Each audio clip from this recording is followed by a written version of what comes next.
Tadi anaknya Taufik marah-marah DM saya. Maunya apa ente? Ngeser-ngeser itu palsu itu. Loh, saya mau didik masyarakat jujur, saya mau didik masyarakat tidak termakan hoak. Saya tidak melarang masyarakat untuk datang hall, anak saya datang hall. Sampai akhirnya baik ngomong soal nasab-nasab keturunan. Saya bilang, ente mbak saya itu bodoh wis. Nasabnya sambung Rasulullah, tidak percaya. Mana buktinya? Saya laporkan ke Robito. Kalau enggak kan itu fitnah. Saya gini, wis meronang gini. Saya Zulfikar itu wes takokno genai nasab itu. Maaf ya, tolong sampean tulis dulu kalau mau lihat nasab yang bener itu di buku apa gitu. Ya, jangan wes. Kalau katanya Kiai, wes nggak usah diladeni wes Jarno. Enggak bah, jenengan selama ini diam tambah diide-ide. Jangan wes aku sing musuh anake Taufik kae lho. Tuwe anakku ya umure. Sak turunan gaya-gaya. Oknum petugas negara kita, ketika ada orang pribumi, orang-orang yang meluruskan sejarah, kemudian mereka hentikan. Tapi mengapa ketika ada orang-orang oknum dari Yaman, dari klan Ba'alawi yang justru jelas-jelas mereka memberikan provokasi, menghinakan bangsa Nusantara, menghinakan kiai ulama Nusantara, didiamkan? Pertanyaannya itu, kenapa? Kan begitu. Ayah naon, sudah. Ada udang di balik kerupuk, itu namanya. Kita lihat pada saat ini bangsa ini telah mulai tersadarkan. Pada dini hari umat muslim khususnya yang ada di Nusantara sudah mulai tersadarkan. Dan kalau kita presentasekan mungkin sudah 90%, Pak. Makanya mereka ini kelojotan, takut, khawatir ditinggalkan oleh jamaahnya. Itu yang pertama. Yang kedua, bagaimanapun rasisme ini adalah sumbu daripada intoleran yang sudah melekat di dalam pribadinya mereka yang sengaja sebenarnya ingin mengacak-ngacak tradisi, budaya, bahkan sejarah-sejarah yang ada di Nusantara. Ini nyata. Kemarin itu saya sudah dapat input langsung, cikal bakal radikalisme, cikal bakal ekstremisme itu adalah karena seorang yang punya kepribadian intoleran. Saya ini ada salah satu dari santri Pasuruan yang tadi hari itu beliau mengirim salah satu video. Ini perlu diketahui oleh umat seluruh Nusantara, wabil khususnya dunia lah. Nah, di dalam voice ini yang dikirim oleh salah satu santri dari Pasuruan ini menjelaskan ada seorang ibu nyai yang kebetulan beliau adalah menantu dari Kiai Haji Hamid Pasuruan. Beliau adalah istrinya daripada Kiai Haji Idris Hamid yang bernama Ibu Nyai Hajah sinten bau? Bentar. Nanti kita setelkan. Nah, ini namanya Ibu Nyai Hajah Kuni Zakiyah,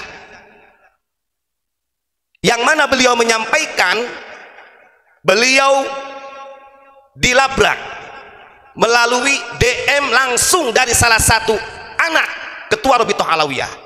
Coba didengarkan dulu. Nanti kalau Assalamualaikum. Ini tadi anaknya Taufik marah-marah DM saya. Maunya apa ente? Ngeser-ngeser itu palsu itu. Loh, saya mau didik masyarakat jujur, saya mau didik masyarakat tidak termakan hoak. Saya tidak melarang masyarakat untuk datang hall, anak saya datang hall. Sampai akhirnya baik ngomong soal nasab-nasab keturunan. Saya bilang, ente mbak saya itu bodoh wis. Nasabnya sambung Rasulullah, tidak percaya. Mana buktinya? Saya laporkan ke Robito. Kalau enggak kan itu fitnah. Kayak gini, wes moro nanggone Said Zulfikar itu wes takokno genai nasab iku. Maaf ya, nggih. Tolong sampean tulis dulu kalau mau lihat nasab sing bener itu di buku apa gitu. Ya, karena wes kalau katanya anu Kiai wes nggak usah diladeni wes Jarno enggak bah jenengan selama ini diam tambah diide-ide Jarno wes aku sing musuh anake Taufik kae lho tuwe anakku ya nuri sak turunan gaya-gaya.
Kemudian ketika anaknya Habib Taufik ini kemudian menganggap kalau memang ente nasabnya nyambung ke Rasulullah, ayo ke Rabi'ah Alawiyah kan gitu ya, dia tantang. Dibalas oleh Bunyai emangnya yang menisbatkan tentang zuriyah Rasul itu hanya Rabi'ah Alawiyah. Kan begitu. Wong saya sendiri sudah melihat nakobah-nakobah, oh ini yang benar-benar diakui oleh nakobah internasional. Kelihatan. Walaupun kita bukan zuriyah Nabi, tidak. Bagi kami tidak ada urusan, tapi kalau seperti ini menunjukkan tidak ada akhlaknya, tidak ada adabnya seorang anaknya ketua Rabi'ah Alawiyah kepada Bunyai Pasuruan. Kan ini arogan kalau begitu. Bahkan kalau tadi Bunyai mengatakan wong secara umur aja dia itu baru anak kemarin sore, harusnya bisa menghargai. Katanya akhlakul karimah, ingat innama bu'itsu li utami makarimal akhlak. Kanjeng Nabi diutus itu untuk menyempurnakan akhlak, bukan li utami mal ansab. Nah ini karena lagi-lagi Pak, orang-orang seperti ini harus benar-benar ya bagaimana, kadang-kadang saya berpikir begini, terus orang tuanya itu gimana ya, kan begitu sampai anaknya seperti itu, sampai berani melabrak melalui WA, dihantam melalui WA. Untung Bunyainya cerdas. Kalau pengen tahu nasab dan moro nang Said Zulfikar, karena begini Pak, Said Zulfikar ini yang Al-Idrisi Al-Hasani saya sudah lihat syahadanya itu dari nakobah internasional sudah komplit. Kan begitu. Jangan rasis, jangan sombong-sombong. Kemudian Bunyai mengatakan, wong saya sendiri tidak pernah melarang jamaah-jamaah saya untuk datang haulnya Habib, gak pernah. Hanya gara-gara postingan kemudian engkau tidak beradab kepada Bunyai. Ini kan kembali, maka kadang-kadang aneh di kita itu. Kalau giliran orang-orang kita yang membahas meluruskan sejarah disebutnya provokasi. Tapi giliran mereka yang mendawir, yang memprovokasi, disebutnya adalah syafaat. Wah, maka betul namanya wa yusaddaqu fihal kadhib wa yukaddabu fihas shadiq. Orang yang pembohong dikatakan orang yang jujur, sebaliknya orang yang jujur dikatakan sebagai pendusta. Ini sudah nyata, sanawatun khoda'atun. Maka kita sebagai warga masyarakat Indonesia harus bangkit. Ini kalau mau secara adu kekuatan gak ada apa-apanya Pak. Hakul yakin negara ini akan berpihak kepada yang hak, lebih-lebih di dalam meluruskan sejarah Nusantara. Sekarang yang berani merubah sejarah kemerdekaan siapa? Yang berani merubah muassis, pendiri-pendiri Nahdlatul Ulama 1926 siapa? Yang merubah silsilah Syadziliyah siapa? Coba itu tinggal dikoreksi aja. Bahkan kalau kita lihat haul Gresik, ya benar sekali. Bahkan yang menjadikan haul daerah-daerah yang ada di Nusantara siapa? Bahkan taman ada Pak. Kemarin saya di-share sama kawan. Misalnya itu ada, gak tahu di daerah mana itu. Namanya taman apa nih namanya, lupa lagi. Udah saya screenshot kok. Saya save. Iya, ada itu. Kata saya itu kok ada nama taman ini. Taman Habib apa? Saya save ini kemarin. Taman Habib Al-Walid ya. Intinya di taman tersebut ditulis bahwa taman ini taman kepemilikannya Habib atau mungkin napak tilasnya lah gitu. Nah, ini kan sudah banyak, bisa jadi ngapunten makom-makom keramat. Bahkan saya nih ada salah satu dari Kalimantan juga yang memberitahu kepada saya, salah satu ibu nyai Kalimantan. Ini lebih ngeri lagi, nggak saya sebutin namanya ya. Jadi ibu nyai yang di Kalimantan itu dia punya kawan, kebetulan kawannya ini salah satu muhibbin kuatnya dari Habib tersebut. Itu diperintahkan, Pak. Terus gimana saya bilang Bu Nyai ceritanya? Dia sendiri mengakui katanya diperintahkan ke gunung, ke hutan-hutan, Pak. Yang kemudian di tempat-tempat yang kosong itu dibikin pendopo, dikeramatkan lah. Dan itu jadi, bahkan sampai dibener ditancapin misan. Itu ada. Sampai bercerita langsung melalui telepon. Artinya alhamdulillah ini bersyukur kepada Allah. Bagaimanapun apa yang dikatakan oleh mereka biasanya, mereka yang gembar-gembor, yang hak katakan hak, yang batil katakan batil, sekarang tidak pernah terdengar melempem suara itu, karena sadar di dalam dirinya terdapat kebatilan, kebohongan, kadzabul mukadzab. Ini harus ada kejujuran. Terus terakhir dari saya, dan andai kata nih orang kemudian dulu yang pertama kali yang memerintahkan tes DNA kan Habib Rizik. Iya, coba lihat di jejak digitalnya. Bagi siapa saja yang merasa dirinya mengaku sebagai Habib, silahkan tes DNA. Kan gitu gayanya. Tapi lama-kelamaan mengharamkan, haram hukumnya tes DNA untuk mengisbat nasab. Itu kata menantunya. Ini dagelan loh. Dagelan. Begini, mungkin ngapunten, ini tidak mengusir rasa hormat. Sebenarnya ketika memang tes DNA kemudian mau itu haplogrupnya G atau apa saja, itu sebenarnya tidak akan menjadi masalah. Sekalipun andai kata keturunan Yahudi gitu, Pak. Kalau memang orang alim punya ketakwaan, tetap tidak akan luntur. Kenapa takut dengan tes DNA? Kan itu sampai dibuktikan gak ada masalah. Kalah dengan Habib Umar bin Hafid. Habib Umar bin Hafid itu sudah 2 kali tes DNA. Ini yang di Indonesia yang gembor-gembor tes DNA gak berani tes DNA. Gimana? Ada juga, awas hati-hati. Sekarang ini lagi diadu domba antara ulama dengan habaib. Loh, mereka justru lebih dulu mengadu domba ulama kita. Ini kan alibi. Kita tinggal balikin saja, justru mereka yang dari dulu juga mengadu domba antara ulama dengan pemerintah. Coba lihat jejak digitalnya mereka dari kelompok-kelompok mereka. Masya Allah. Makanya wajar kalau sekarang orang-orang Nusantara itu tersadarkan.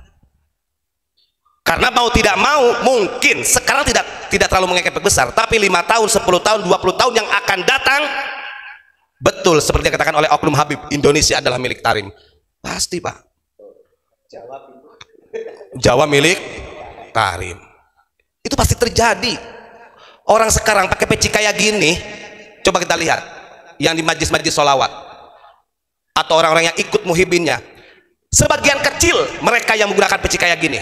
Pasti semuanya peci-pecinya menggunakan peci putih yang ada hurufnya Darkah Madinah, Ahlal Madinah apa? Oh ya, gambar terompah ya, betul. Dari style aja, coba itu loh, tidak terasa. Bahkan gaya bahasanya saja, gaya bahasanya itu kadang-kadang sama orang tua juga aneh antum kok. Sehingga bahasa-bahasa kulturnya kita itu nggak dipakai banyak sebenarnya. Nah, ini yang ingin saya sampaikan, bahwa ada salah satu oknum dari putranya Habib Taufik Assegaf, dia ini melakukan sesuatu yang tidak beradab lah. Artinya dia menegur keras kepada salah satu ibu nyai hanya gara-gara postingan tentang klan Ba'alawi. Padahal ditantang sama Bu Nyai, kalau memang benar kamu cucu Nabi, buktikan dong. Kan begitu. Ini malah ngajak ke Robito Alawiyah. Mudah-mudahan disadarkan. Tetap kita mendoakan dan kita tidak ada kebencian kepada baik itu siapa saja. Ya kita sesuai dengan apa yang mereka gembar-gemborkan. Yang hak dikatakan hak, yang batil dikatakan batil. Dan saya berani menyampaikan ini juga atas usulan langsung dari alumni salah satu santrinya Kiai Haji Idris Hamid, dari putranya Kiai Haji Hamid Pasuruan.